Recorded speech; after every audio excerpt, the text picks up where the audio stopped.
Assalamualaikum warahmatullahi wabarakatuh. Hari ini Ustazah Ju nak ajar Keluargaku Sayang Unit 2 Adab dalam buku teks pendidikan Islam tahun 1. Kawan-kawan tahu tak? In English kita sebut apa keluarga? Keluarga kita sebut family. Kita sebut family. Okey, pandai. Jadi hari ini Ustazah Ju berharap agar kamu semua dapat berjaya menghuraikan adab-adab terhadap keluarga dengan betul. Keluarga ialah orang yang mempunyai pertalian persaudaraan dengan kita. Contoh ahli keluarga kita adalah ibu, ayah, atuk, nenek, abang, kakak dan adik. Sebagaimana dalil Al-Quran yang berbunyi, Bismillahirrahmanirrahim. Fala takul lahuma uffin wala tanharhuma wa qul lahuma qawlan karima. Okey, apa maksudnya? Maksudnya, dan janganlah kamu berkata kepada mereka, iaitu ibu bapa, dan janganlah kamu menengking mereka, tetapi katakanlah kepada mereka perkataan yang mulia. Okey, berdasarkan dalil tersebut menjelaskan bahawa kita sebagai anak perlu wajib mentaati ibu bapa. Dan perkataan kita anggap dia biasa, tetapi sebenarnya adalah haram, tak boleh di sisi agama Islam. Okey, baiklah, Ustazah Ju nak buat kelainan sikit pada kali ini. Ustazah Ju akan sediakan gambar. Ustazah Ju minta anda, anak-anak murid semua, sila kena pasti gambar ada adab terhadap keluarga yang betul. Okey, ini aktiviti kumpulan, okey? Boleh? Ataupun kamu juga boleh berbincang di atas satu sama lain. Okey, baiklah, jom kita kena pasti ada adab terhadap keluarga.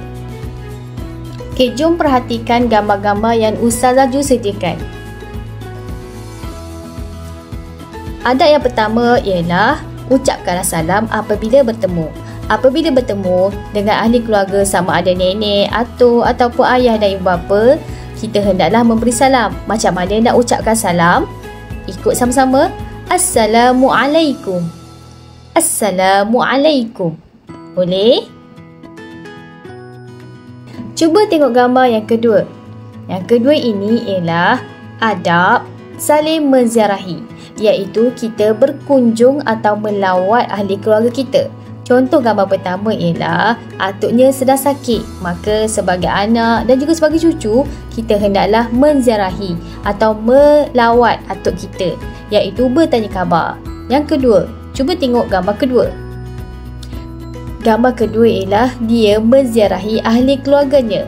Hubungan menziarahi dapat mengeratkan silaturahim antara satu sama lain. Adab yang ketiga ialah saling hormat menghormati. Kawan-kawan tahu tak apa itu hormat menghormati?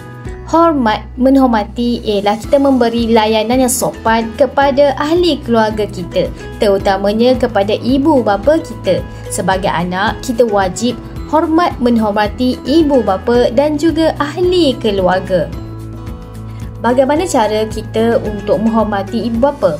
Yang pertama ialah kita hendaklah mendengar nasihat ibu bapa. Ibu bapa kita sentiasa memberi nasihat supaya kita dapat menjadi anak yang baik, anak yang rajin dan berjaya di dunia dan di akhirat. Apabila ibu bapa memberi nasihat, kita hendaklah mendengar dan mentaati perintah mereka selagi tidak bercanggah dengan ajaran agama Islam.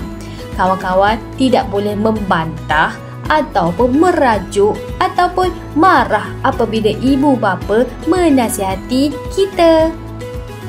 Salah satu cara untuk kita menunjukkan rasa hormat kita kepada ibu bapa dan ahli keluarga kita ialah dengan memberikan bantuan pertolongan.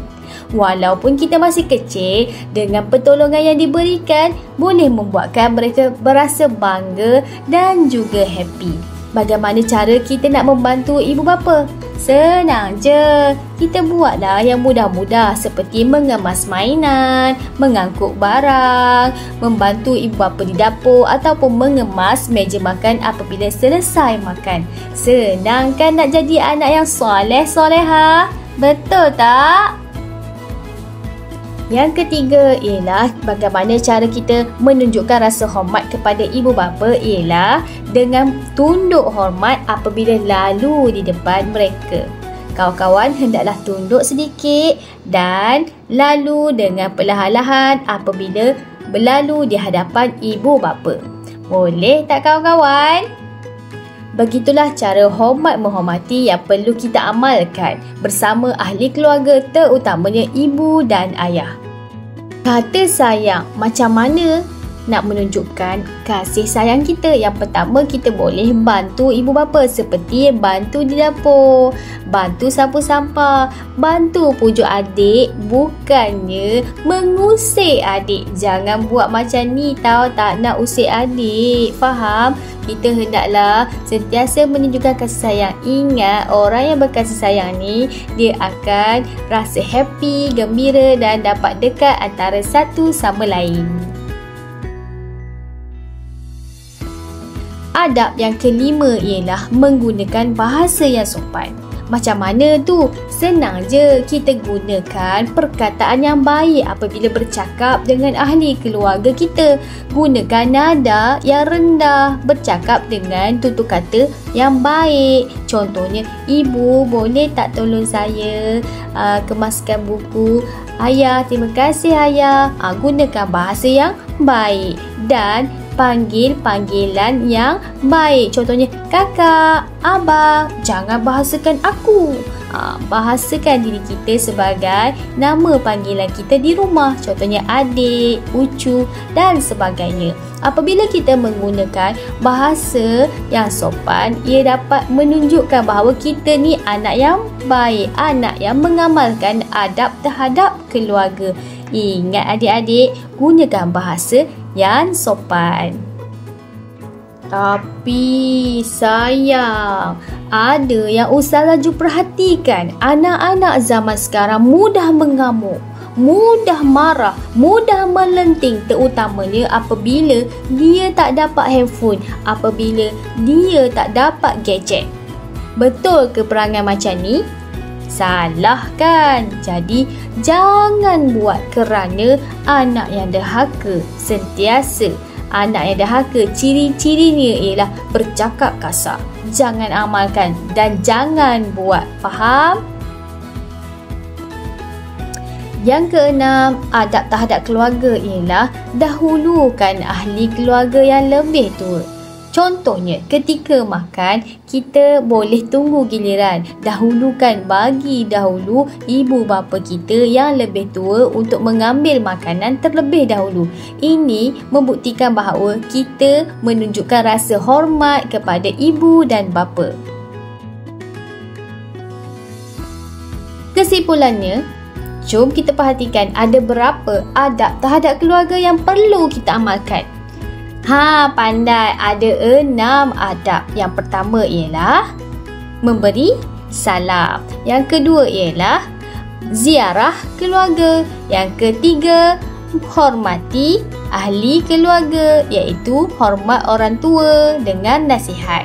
Yang keempat, saling menyayangi. Yang kelima, gunakan bahasa yang sopan. Dan yang keenam, dahulukan orang yang lebih tua. Jom amalkan adab-adab terhadap keluarga supaya rumah tangga kita, supaya hubungan keluarga kita semakin bahagia. Kita jumpa lagi. Sekian. Assalamualaikum.